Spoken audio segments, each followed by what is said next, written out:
이 고린도 교인들의 그 영적 상태를 깨우기 위한 일침입니다. 일침. 일침이란 본래 칭찬이 아니죠. 네. 책망이 담기기 마련입니다. 바울은 이 책망을 너희가 알지 못하느냐, 너희가 알지 못하느냐라는 거의 꾸짖음에 가까운 거예요. 꾸짖음에 가까운 수사학적 질문으로 시작하고 있습니다. 헬라어 원어의 뉘앙스를 살리자면, 여러분 정말 이것도 모르고 있었단 말입니까? 이렇게 묻고 있는 거예요. 무엇을 몰랐을까요? 고린도 교인들은 스스로 지혜롭다 자부했던 교회 교인들입니다. 하지만 그들은 교회의 가장 기본적이고 핵심적인 정체성을 완전히 잊고 있었어요. 고린도 교회의 분위기는 시기, 분쟁, 음란, 이 먼지로 자욱했어요. 자신들의 관점으로 성도들을 재단하고 파벌주의로 교회를 갈라놓고 교인들끼리 교회 본질을 추구하는 이 교회법, 말씀을 따르는 것이 아닌 세상의 법을 따르는 소송으로 문제들을 극대화시켰습니다. 음란한 생활이 몸에 배어서 교회 안까지 끌어들여 이 성결한 생활을 잃어버렸어요. 바울은 이 모습을 향해 여러분들은 아직도 육신에 속해 있습니다 라고 신랄하게 진단합니다. 성령을 받은 사람들이 여전히 세상의 방식으로, 세상의 기준으로 교회를 바라보고 있었던 거예요. 바로 이 비참한 현실, 즉 파벌주의로 갈기갈기 찢겨진 교회를 향해 말씀의 권위를 저버리고 세상의 법을 따르고 있는 교회를 향해 성결한 생활을 따르지 않고 음란한 생활을 일삼던 그 고린도 교인들에게 바울은 천둥처럼 외치는 거예요. 너희는, 바로 그렇게 싸우고 있는 너희가 하나님의 성전이다. 하나님의 성전이다. 이는 하나님이 세우신 교회의 영광스러운 정체성과 고린도 교인들의 그 안타까운 그 실 사이에 간극을 드러내는 선언인 거예요. 바울의 요점은 이것입니다. 어떻게 하나님의 거룩한 처소가 그토록 세속적이고 육적인 방식으로 행동할 수 있었단 말인가? 오늘 이 질문은요, 2000년을 건너뛰어 바로 오늘을 살아가는 저와 여러분, 특히 우리 청년들에게, 저에게 동일하게 던져지고 있습니다. 오늘날 이 교회라는 말을 들을 때 여러분 무엇이 떠오르세요? 교회 하면 딱 무엇이 떠오르세요? 지금 교회라는 이 단어를 던졌을 때 여러분 한번 자신 스스로 생각해 보길 바랍니다. 우리 청년 세대에게 교회란 어떤 이미지입니까? 생각하셨어요 혹시? 어쩌면 우리는 고린도 교인들보다 더 세련된 방식으로 교회를 평가하고 있는지도 몰라요. 어떤 청년은 저는 이 교회 예배 스타일을 봅니다, 이렇게 말할 수도 있고, 어떤 청년은 저는 이 교회가 찬양 리더가 얼마나 찬양을 잘하는지 봅니다. 또 어떤 청년이 이렇게 말할 수 있죠. 저는 이 교회 목사님이 설교를 얼마나 잘하는지 봅니다. 저는 이 교회의 음향 시스템, 예배 시스템을 봅니다. 저는 양육 프로그램을 봅니다. 또 어떤 사람은 저는 목회자의 비전을 봅니다. 물론 지금 말한 것들, 좋은 예배, 좋은 시스템, 좋은 지도자, 너무 중요해요. 너무 중요해요. 하지만 이것들이 교회의 본질이 될 때 우리는 정확히 고린도 교회의 함정에 빠지게 되는 거예요. 우리는 교회의 본질이신 하나님이 아니라 인간적인 업적과 스타일을 자랑하기 시작합니다. 어느새 우리는 교회를 소비하는 고객이 되어버렸어요. 나에게 맞는 서비스, 나에게 맞는 분위기, 나에게 맞는 브랜드, 교회 이름. 그래서 마음에 들지 않으면 쉽게 교회를 옮깁니다. 이 교회는 나랑 맞지 않아. 이 교회는 내 생각과 맞지 않아. 근데 바울은 명확하게 진단하고 있는 거예요. 그것들은 육신에 속한 태도다. 육신에 속한 태도다. 왜냐하면 교회의 본질을 완전히 오해하고 있기 때문에 그런 거예요. 우리는 교회를 평가의 대상으로 볼 뿐 우리 자신이 교회라는 사실을 잊어버렸습니다. 내 자신이 교회예요. 우리 너희가 성전이다. 이 일침이 우리의 모든 낡은 교회관을 깨트려 버립니다. 신약 성경에서 교회를 뜻하는 이 헬라어는요, 에클레시아예요. 에클레시아. 좀 들어보셨죠? 에클레시아.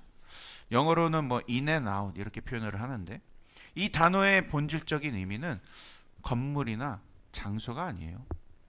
이 의미는 하나님으로부터 부르심을 받은 사람들의 모임이 나갔다 들어왔다 하는 그 모임을 뜻하고 있는 그 자체예요. 자체. 이것이 왜 중요할까요?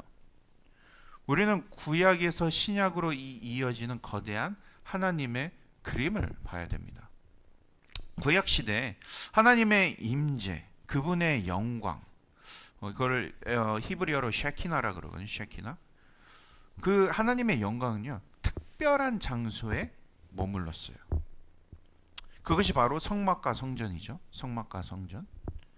그것은 너무나 거룩해서 함부로 들어갈 수 없는 구별된 건물이었습니다. 하지만 예수님이 오셨죠. 그리고 예수님께서 이 성전을 헌다고 하셨어요. 무너뜨리겠다. 그리고 다시 사흘 만에 세우시겠다고 말씀하셨죠. 예수님은 자신의 몸이 바로 참된 성전임을 선포하셨습니다.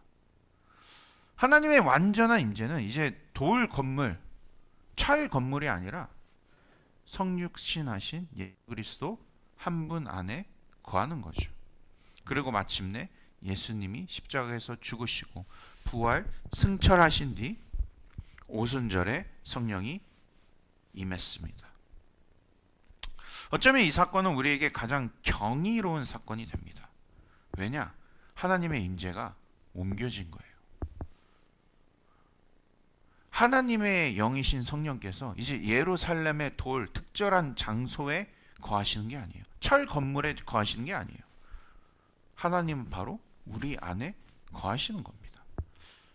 하지만 그 거룩하신 분이 어떻게 연약한 우리 안에 거하실 수 있을까요? 그 만남이 이루어지기 위해 그분의 집이 세워질 견고한 기초가 필요하죠. 기초. 바로 그 기초, 그 반석은 마태복음 16장 16절에서 이 베드로의 입을 통해서 터져 나오죠. 우리 다 같이 한번 볼까요? 마태복음 16장 16절. 우리 다 같이 읽어보겠습니다. 네, PPT 혹시 준비됐나요? PPT? 네, 16장 16절. 마태복음. 우리 다 같이 찾아봤으면 좋겠습니다. 네, 마태복음 16장 16절 뒷부분이에요.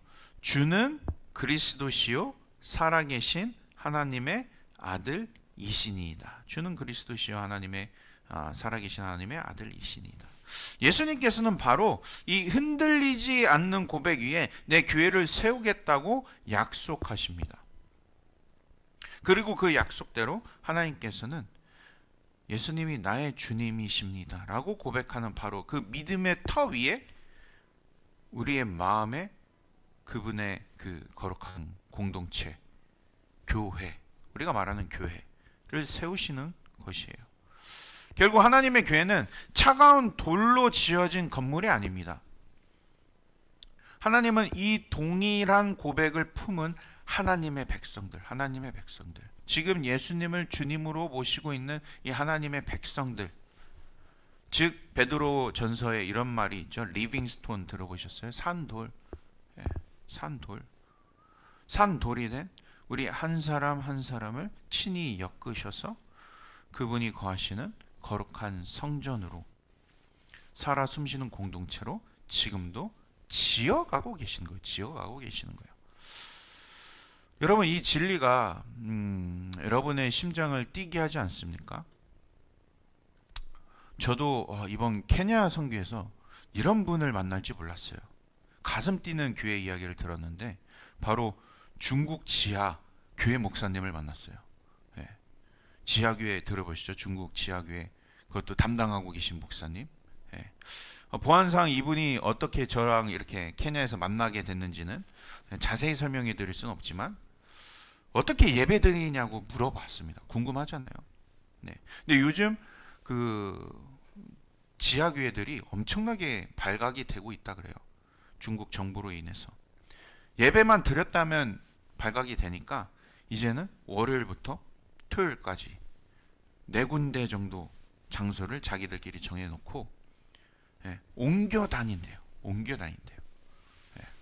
그래서 저녁에 어느 날 만나서 제자 훈련하고 어느 날 만나서 기도하고 어느 날 만나서 유스들이랑 주일학교 썬데이스쿨하고 어느 날 만나서 성경 공부하고 건물은 없어요. 근데 여기저기 옮겨 다닌대요. 시간과 공간을 초월하여 예배를 드린다는 이야기를 듣고 너무나 생생하게 깨달았습니다. 교회는 우리가 가는 건물이 아니구나. 우리가 가는 건물이 아니구나. 교회는 나 자신이구나. 나 자신이구나. 여러분이 지금 앉아있는 이 예배당 건물이 성전이 아니라는 거죠. 이 건물이 오늘 그런 일은 없겠지만 무너져도 빌라델비아 교회는 사라지지 않습니다. 왜냐하면 바로 저와 여러분들이 그리스도의 이름으로 부르심을 받은 우리가 하나님의 성전이기 때문에 그래요. 이 진리가 저에게 이론이 아닌 가슴 뛰는 현실로 다가왔던 순간이 또 있었어요. 혹시 사진 하나 보여주시면 감사할 것 같아요. 제가 아까 어제 보냈었는데 마사이족에서 있었던 사진인데 혹시 보여줄 수 있나요? 네, 사진 하나 보여주시면 감사하겠습니다. 혹시 사진이 없어요? 그래요? 네, 알겠습니다. 어떤 사진이냐면 큰 나무가 있어요. 아마 여러분들 동영상으로 하나 보셨을 텐데 그 나무 밑에서 아마 어떤 사람들이 함께 저희랑 춤추고 그랬던 모습이 보셨을 겁니다. 이번 케냐 단기 선교에서 만난 마사이족 교회의 모습은 참 교회는 건물이 아니구나. 거기에 거대한 나무가 하나 있어요.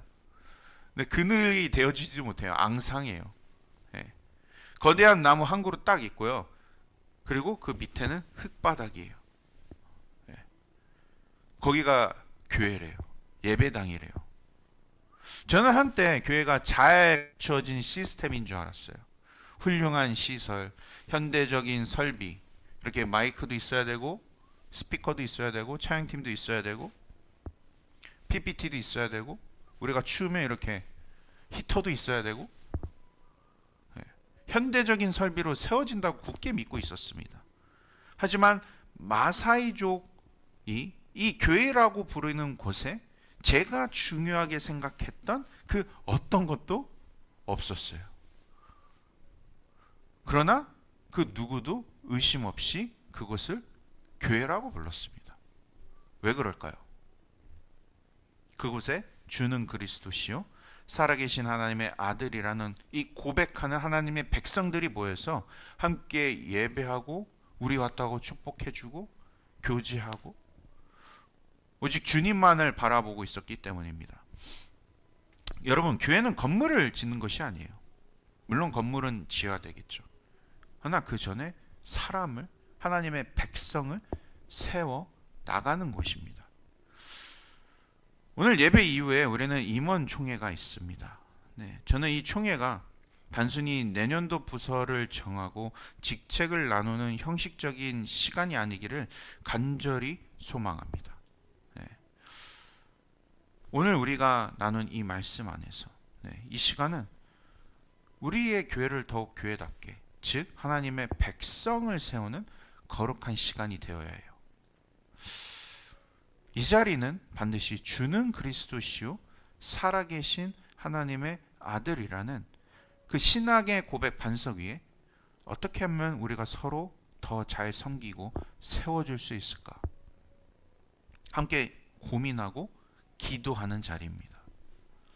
그리고 그 섬김을 위해 주님께서 우리 각자에게 주신 부르심을 다시 확인했으면 좋겠어요. 그것이 목적입니다. 하나님의 부르심을 확인하는 것이 목적이에요. 그 귀한 시간이 되었으면 좋겠습니다. 바라기는 오늘 이 임원총회 모든 과정이 우리의 삶의 주인 되신 예수님께서 친히 그분의 교회를 세워가시는 은혜의 통로가 되시는 저와 여러분들이 되시기를 간절히 축원드립니다. 마지막으로 오늘 본문에서 바울은 이 성전이라는 의미에 있어서 한 걸음 더 나아가고 있어요. 성전을 뜻하는 헬라어 단어 중 가장 거룩하고 이 두려운 단어를 선택합니다. 당시에 이 성전을 뜻하는 단어는 두 가지가 있었습니다. 첫째는 이 히에론이란 단어예요. 히에론. 이것도 성전을 뜻합니다. 근데 이것은 성전의 뜰, 행각, 부속 건물을 모두 포함하는 성전 전체의 영역을 뜻하는 거예요.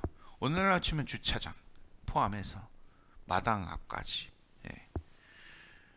예수님이 상인들을 쫓아내신 곳, 혹시 읽어보시면 아시겠지만, 즉 누구나 드나들 수 있는 넓은 광장, 이 광장이 히에론입니다. 두 번째로는 나오스라는 단어가 있어요. 나오스.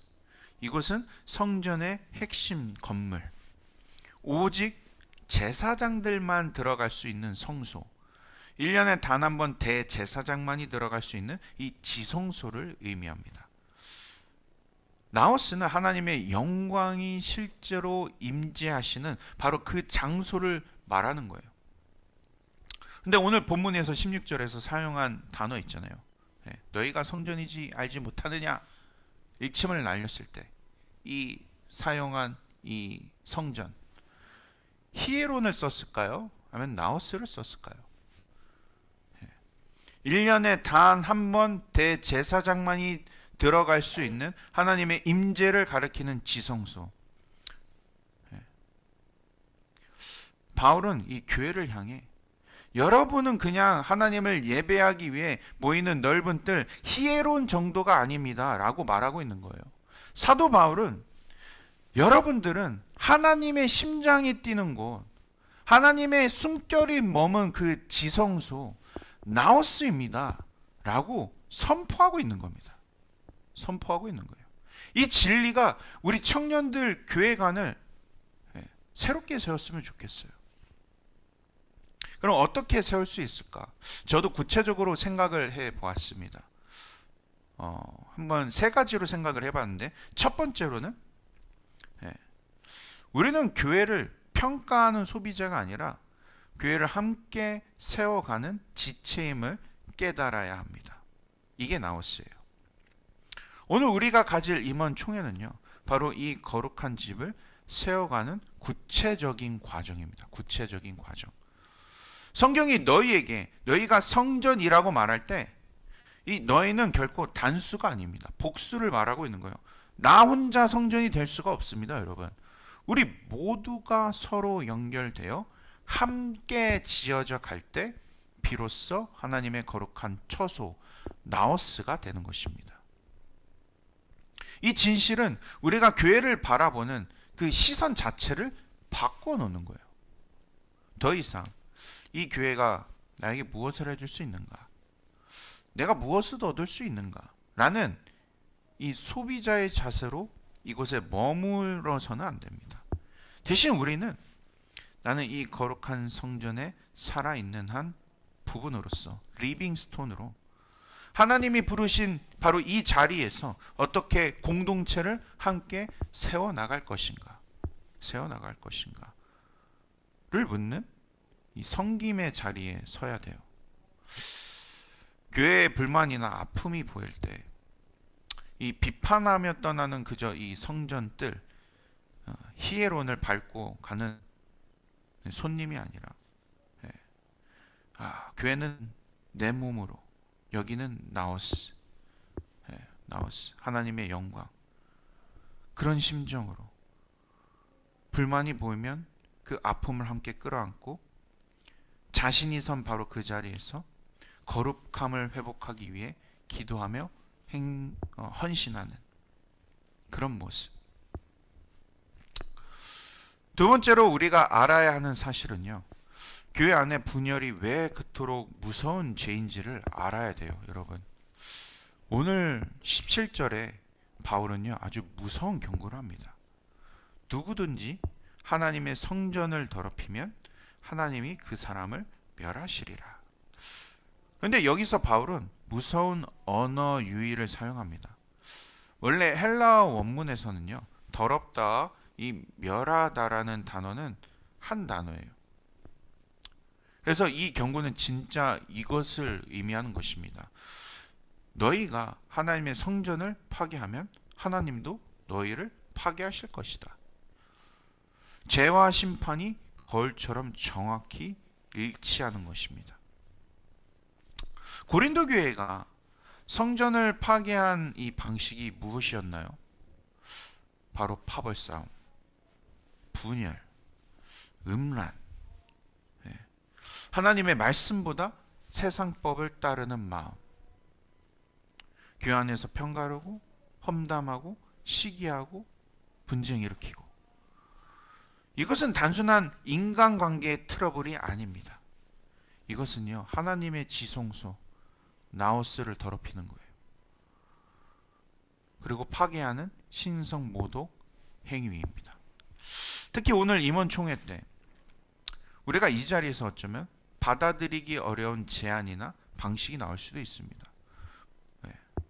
그렇다고 해서 뭐 급격하게 바뀌는 건 없어요. 이미 여러 번 카톡방에 다 보셨겠지만 그대로 흘러갑니다.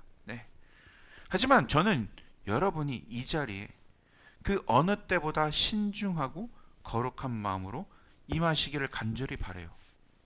저는 개인적으로 이번 총회 때 가장 염려하는 게 이거예요. 이 거룩한 부르심의 자리가 행여나 세상의 방식처럼 인기 투표로 변질될까봐. 인기 투표로 변질될까봐. 저는 이 총회를 앞두고 의도적으로 귀를 닫았어요. 지난번에 어떤 분께서 이번에 누가 회장이 될 것 같냐고 물으시더라고요. 그래서 저 당당하게 얘기했습니다. 모르겠습니다. 그럼 누가 회장감으로 거론되고 있냐? 질문하더라고요. 정말로 모릅니다. 라고 말씀드렸어요. 제가 특정인을 마음에 두거나 누군가를 지목하여 말하는 그 순간 저의 말 한마디가 편가르기의 시작이 될 수 있기 때문에 그래요. 목회자의 작은 의도 하나가 공동체 안의 상처와 시기와 분쟁을 일으키고 교회를 교회답지 못하게 만드는 그 영광스럽지 못한 불씨가 될까봐 저도 되게 두려워요. 그래서 저는 두려운 마음으로 모르는 것을 선택했어요. 사랑하는 여러분, 오늘 여러분 옆에 앉아있는 지체를 어떻게 바라보고 계십니까? 한번 주의를 눌러보세요. 사랑하는 지체들을 그저 나와 성격이 잘 맞는 친구입니까? 아니면 나와 의견이 다른 경쟁자예요? 성경은 아니라고 얘기해요. 오늘 본문은 주변의 내 친구들은 나와 함께 하나님의 나오스, 하나님의 임재, 하나님의 영광을 이루어가는 값을 매길 수 없는 리빙스톤, 산돌입니다. 오늘 우리가 서로 대하는 태도가 곧 우리가 하나님을 대하는 태도입니다. 그리고 세 번째, 마지막으로 교회의 본질은 거룩함이 있어요. 17절 하반절에 이렇게 결론을 내리고 있죠. 하나님의 성전은 거룩하니 너희도 그러하니라. 와, 이게 되게 힘든 말이에요. 하나님의 성전으로 나오스 거룩하니까 너희도 거룩해야 돼. 고린도 교회는 세상의 지혜, 즉 화려한 언어와 성공주의를 교회 안으로 끌어들였습니다. 그것이 교회를 더럽히는 것이었어요. 오늘날 우리 청년 세대는 어떻습니까? 우리는 세상의 가치관을 교회 안에 얼마나 가지고 옵니까?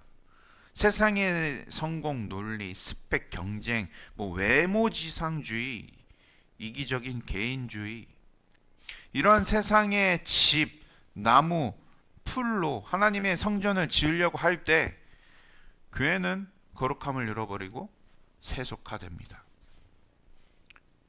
우리가 누군가의 스펙을 바라보는 순간 세속화되기 쉽습니다. 우리가 교회를 세우는 유일한 재료는 거룩함이에요. 거룩함. 세상의 기준과 구별되는 거. 하나님의 방식대로 사랑하고 하나님의 방식대로 용서하며 하나님의 방식대로 연합하고 서로를 세워주는 거. 서로를 세워주는 거. 사랑하는 여러분, 우리는 교회를 너무나 오해해 왔죠. 교회는 사교 클럽이나 자선 단체가 아니에요.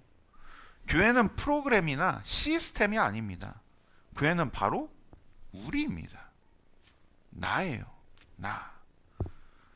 우리는 이 땅에서 하나님의 임재로 우리의 삶 속에 담기 위해 부르심을 받은 유일한 공동체예요. 하나님의 숨결이 머무는 지성소라니까요. 이 엄청난 정체성을 우리가 정말 알고 있었는지, 몰랐다면 저도 지금 깨달았어요. 지금 이번 케냐 선교 가서 저도 모르게 하나님이 제 뒤통수를 치셨어요. 진짜 교회가 무엇인지 저는 정말 기대도 안 하고 교회에 대한 교회론에 대한 그거에 대해서 기대도 안 하고 갔었는데 정말 하나님께서 제 뒤통수를 탁탁 치시더라고요. 이게 교회다. 이때까지 뭐 봤냐? 이 정체성을 안다면 우리는 더 이상 교회를 함부로 평가하거나 비난할 수 없습니다. 오늘 임원총회에 대하는 태도도 역시 거룩함으로 구별됨으로 대하셨으면 좋겠어요. 우리의 시선을 바꿉시다. 옆에 있는 지체 한번 바라보세요. 지체들은 교회의 일부인 거예요. 진짜 본질들이 여러분들 옆에 앉아 있는 거예요. 우리의 모임을 바라보았으면 좋겠습니다. 이곳이 지성소입니다. 하나님의 임재가 여러분들 안에, 여러분들 옆에 지체에 있습니다. 우리가 이 거룩한 부르심을 회복할 때 세상은 우리를 평가하는 것을 멈추고 우리 안에 거하시는 하나님을 바라보게 될 것입니다.